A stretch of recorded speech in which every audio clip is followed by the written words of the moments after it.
Gente, no Brasil, né, a gente sabe, o Brasil ele tem uma posição na economia mundial muito submissa, né?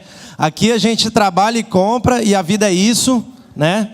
A gente produz, explora o trabalho, explora o meio ambiente, entrega riquezas para o mundo todo. E essa sempre foi a pauta no Brasil, né? Ao longo da década de 80, que foi o período inclusive de construção desse sindicato, os trabalhadores brasileiros tiveram muita fé em um outro projeto, uma polarização com projetos poderosos, né? Construir um movimento sindical que combatia, que fazia luta, que denunciava, né, os absurdos aí dos poderosos, né?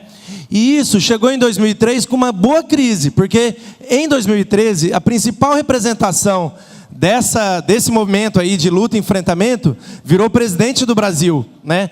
O que aconteceu? O movimento sindical como um todo ficou meio frio, né? Vamos esperar, deixa o homem trabalhar, o governo aí está ajudando a gente, não é hora da gente fazer briga e atrapalhar a vida desse governo, né? Isso, na nossa visão, foi um processo muito sério de deseducação, né, do movimento sindical brasileiro. E a economia mundial, principalmente a partir de 2008, né, começou a ficar difícil, não ter aquele investimento que você vai lá e põe um monte de dinheiro e tira mais dinheiro ainda, né? Às vezes você tinha um investimento ali que você vai lá, punha dinheiro, você descobrir que não tinha dinheiro nenhum para voltar de lá, como é o caso dos empréstimos, né, prime lá das casas nos Estados Unidos, né? Então, assim, a burguesia mundial, com essa dificuldade de ter investimento bom, trabalhou aqui no Brasil um plano muito simples: vamos plantar cana, vamos explorar minério de ferro, vamos fazer o trabalhador trabalhar bastante, que isso aí dá certo. E foi assim, com o discurso de que o Brasil estava virando uma nova potência, né? Em junho de 2013, ficou claro que essa conversa não estava conseguindo engalbelar os trabalhadores mais. Porque tinha gente que queria andar de ônibus e não conseguia pagar a passagem, e o governo falava que tinha que aumentar a passagem porque os empresários estavam em crise, né? Naquela hora, teve um conjunto, tinha tanta gente nessa situação, que quando o pessoal resolveu sair para a rua, encontraram milhões numa das maiores mobilizações da história democrática do Brasil, né? E aquilo alertou os poderosos de que não era mais verdade que se o PT mandasse o povo voltar para casa, o povo voltava. A partir de 2013, nós temos gente que não quer ser enrolada pelo governo, de verdade, né? É o governo que fala assim: é impossível abaixar a passagem, então vai ser impossível você continuar seu mandato, porque a gente vai fazer uma jornada por noite, né, nas cidades, né? E foi assim que a gente começou a mostrar que a história não acabou, né? No movimento sindical, os sindicalistas estavam todos ali protegendo o governo, né? Não, a gente tem diferença, mas não podemos fazer a briga e tal, e construindo, né, a legitimidade, a governabilidade desse governo. E agora chega numa época em que o povo sabe que o governo está enrolando o trabalhador, e essa burocracia sindical está em crise, está desesperada. Porque assim, o que salva o governo não é a burocracia sindical, é a Agenda Brasil, que significa mais porrada na nossa cabeça, né? Significa trabalhar mais e receber menos. E é isso que o governo está apostando para salvar, né? Ou não é verdade que os políticos que foram apoiados aí pelas outras teses aí todas, estão hoje, né, apoiando uma agenda que é ultraconservadora e etc., mas que não é diferente do que era antes, né? Nós estamos aqui para dizer que essa tal onda conservadora, no Brasil, ela começou com a chegada das caravelas lá, né? Não dá para dizer que os últimos 12 anos quem estava no governo não era a direita. Era exatamente a direita. O PT e o PSDB fazem uma polarização falsa para manter os trabalhadores na miséria, né? E é por isso que nós entendemos que o sindicalismo ele tem que se desvincular desse modelo de atuação de a gente ficar ajudando o patrão, porque o patrão no fundo é nosso amigo, e passar a fazer o que o sindicato nasceu para fazer: organizar e construir os enfrentamentos de classe. Por isso que o sindicato tem que ter uma política, ele tem que ser sério, né? O trabalhador, quando vai na Assembleia, ele tem que saber o que o sindicato está buscando, e não é isso que nós estamos tendo hoje na Unicamp, né? A campanha salarial desse ano, por exemplo, né, acho que o Diego vai entrar mais na situação da Unicamp, mas já ficou claro que nós, não sei se, né, talvez para lutar precise de algumas outras coisas acontecerem, mas não é a gente que vai dar esse exemplo, nós estamos esperando, né, porque esse ano o reitor não pagou nada, nós fomos uma das categorias que teve o pior reajuste, né, não tivemos sequer o índice de inflação medido da forma mais pequena que tem, que é aquele índice da FIPE que os reitores usam, nem esse índice a gente conseguiu. Então, a nossa tese e as nossas propostas vêm para construir um STU que faça a luta, que enfrente, que faça o que junho de 2013 fez com o movimento popular, só que com o movimento sindical. Bom, pessoal, eu acho que nesse cenário que o Yuri ilustrou aí na conjuntura, a gente vive uma Unicamp e uma reitoria que não é muito diferente nos seus discursos do que a gente está acostumado das desculpas da Dilma, das desculpas do Alckmin. Que é o quê? Existe uma crise, a gente não tem como atender nenhuma reivindicação do trabalhador, então a isonomia para, as 30 horas a gente faz pela metade, a gente não tem como descongelar o vale alimentação, não tem como ter progressão na carreira, usa esse discurso, só que por trás disso, a gente vê que é um discurso que só serve para a gente. Porque quando é para defender a dupla matrícula dos dirigentes da universidade, quando é para defender burocrata da Unicamp, que ganha 40, 50 mil, ou quando é para defender o aumento do teto salarial, não existe a discussão se existe ou não dinheiro na Unicamp. Então, esse cenário coloca para a gente uma postura frente à reitoria que é muito diferente com o que o STU vem adotando nesse último período.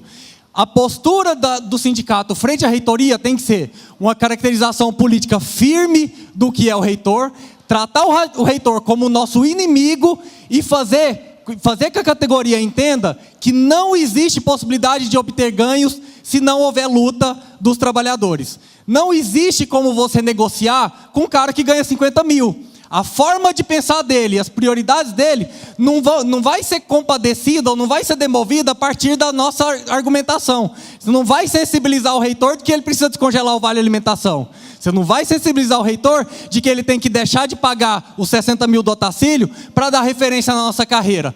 O que você tem que fazer é luta. O que você tem que fazer é enfrentamento frente a essa reitoria. E eu acho que nesse cenário, a forma como o sindicato está organizado hoje, que o sindicato, acho que talvez todos saibam, o sindicato hoje ele é proporcional. O que significa o sindicato proporcional?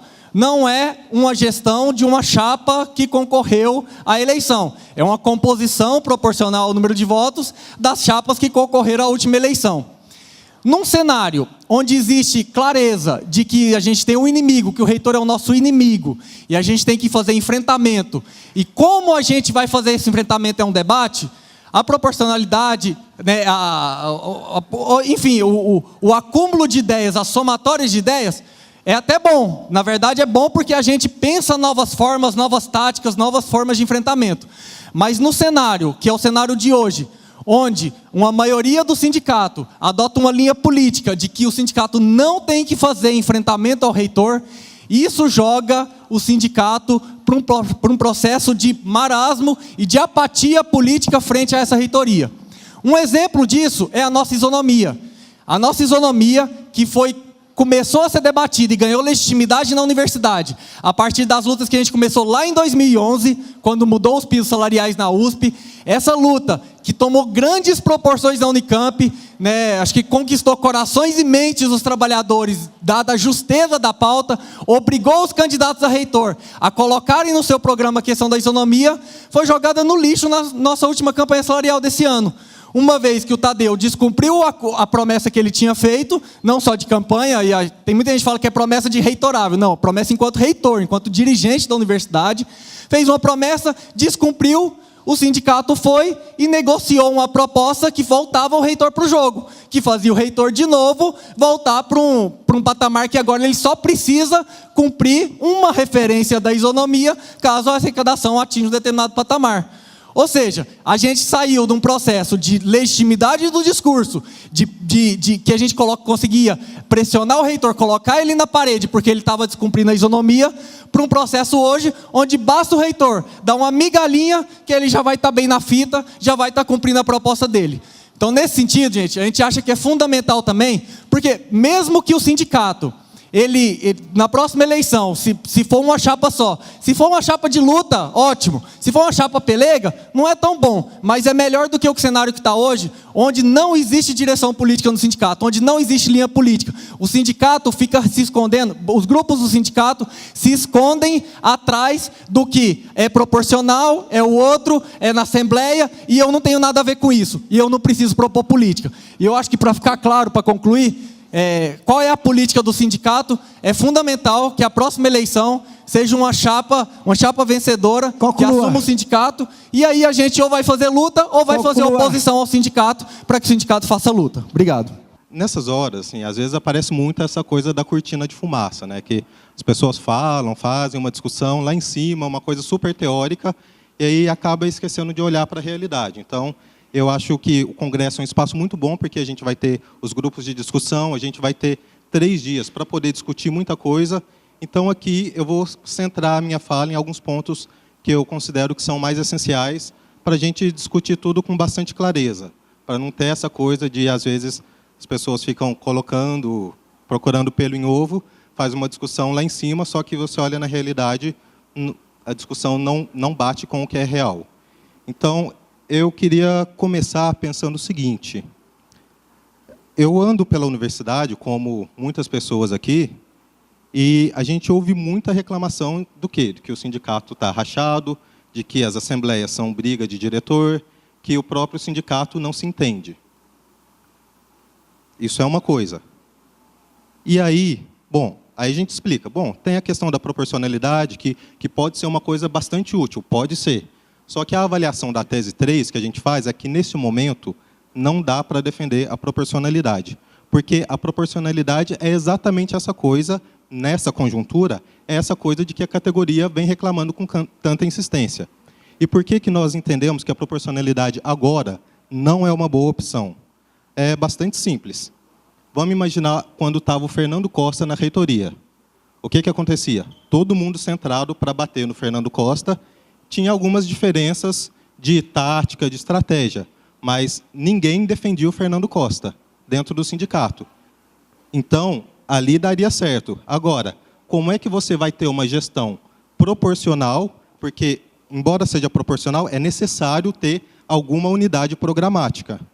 E como é que você vai fazer unidade programática se tem grupos querendo bater no reitor, que entende que o reitor é o inimigo, que esse é o entendimento da minha tese, da tese 3, e que tem grupos que estão defendendo o reitor?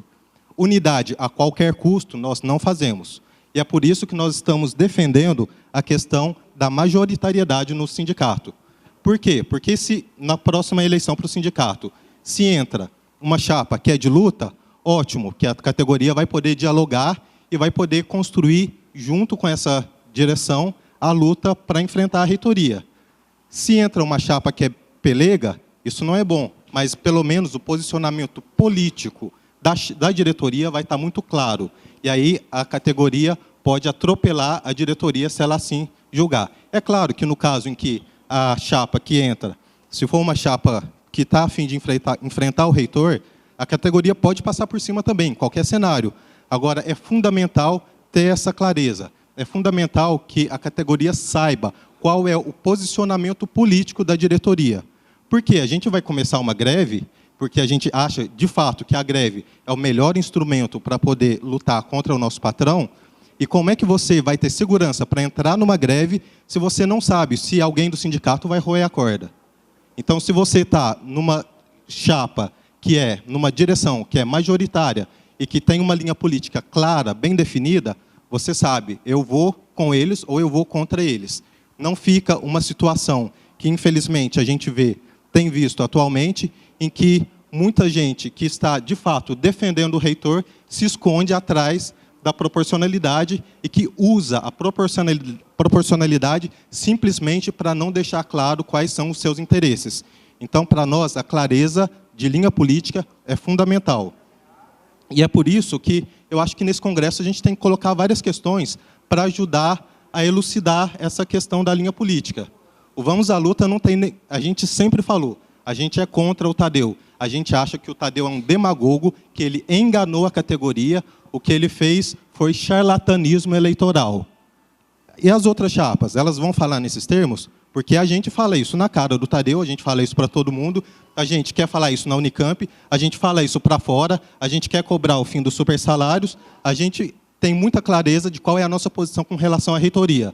As outras chapas, elas vão ser claras assim, porque a gente precisa dessa clareza para poder conduzir a luta, para ajudar a conduzir a luta dos trabalhadores junto com o conjunto todo, já que recorrer à base é o que faz com que a luta tenha realmente o valor.